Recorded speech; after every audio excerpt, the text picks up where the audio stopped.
started. Okay, today we're going to talk about your vegetable garden and some of the tips and tricks and things like that that you guys have done. And I love this wonderful trellis system that you have for the tomatoes. Yeah. So this is something that we learned from a farmer friend, Beaufort County Organics, and it's a mess now because my tomatoes are done for the season. But we're from up north originally, and we didn't have to deal with as many diseases and funguses with the tomatoes. So down here we really struggled the first couple of years. I used to make cages out of fencing like this. And didn't really prune the tomatoes, and it just did not go well. So this is a method where you're pretty aggressively pruning and trying to get them to go vertical. What it is these are 10-foot T-posts that you can get at Agri-Supply. We get them at the Agri-Supply in Greenville. And then at the top, it's just a little PVC T, and then we run conduit through that. So you put the T-posts in.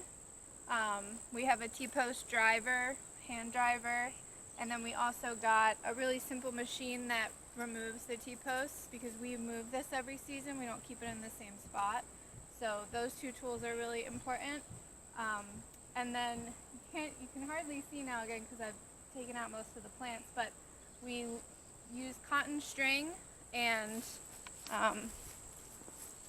it's attached, and you can see where as the plant grows we wrap the plant around the string so the plants travel up to that bar, and then as they grow I prune any of the suckers that come, and it produces a lot of fruit, but not maybe as much as if you let the plant just bush out.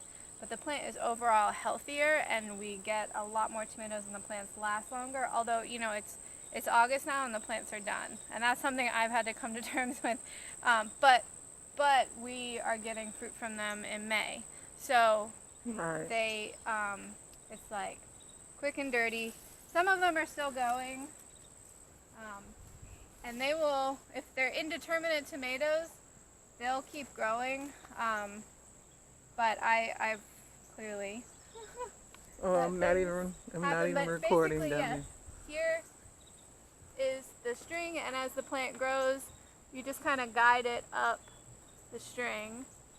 This one I let go wild. There was an extra string, so I'm training it to that string. Right. Wow. And so you're kind of out here with a ladder or something. Yes. Well, the plants get tall enough that I need the ladder to harvest the fruit. Okay. Wow. That is so cool. We've had a lot of success with this method. We had about 80 tomato plants in, and at the height of the season I was probably taking about 30 or 40 pounds of cherry tomatoes to the farmer's market. Wow. And then I'm not sure, but we do heirlooms this way too. It's a little, you have to be careful, or more careful with those, that the fruit have enough support, because if there's too many fruit, just the weight of it can pull the plant down. But okay. That's tomatoes. Let me stop here.